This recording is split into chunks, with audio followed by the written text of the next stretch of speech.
Ties of Kinship 3.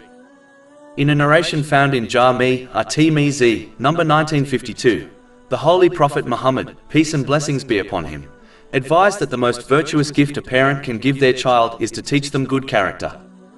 This narration reminds Muslims to be more concerned about the faith of their relatives, such as their children, over acquiring and imparting wealth and properties to them.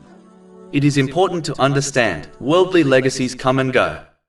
How many rich and powerful people have built massive empires, only for them to be torn apart and forgotten shortly after their death? The few signs left behind from some of these legacies only endure in order to warn people not to follow in their footsteps. An example is the great empire of Pharaoh.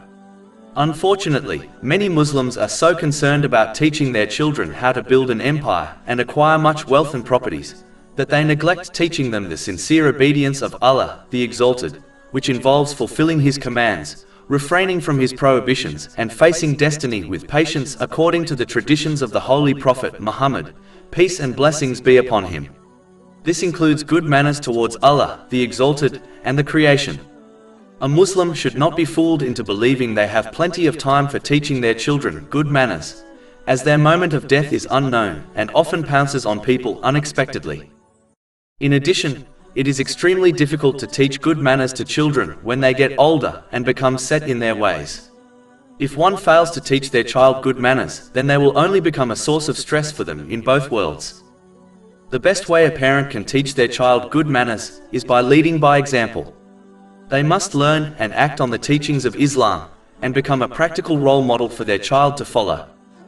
Today is the day a Muslim should truly reflect on the gift they wish to impart to their children and relatives.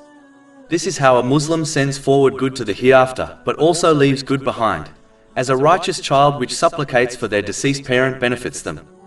This has been confirmed in a narration found in Jami' at-Tirmidhi, number 1376.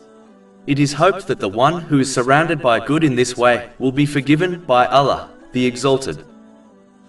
Over 400 free ebooks, audiobooks, infographics, podcasts and blogs available on our website, www.shakepod.com.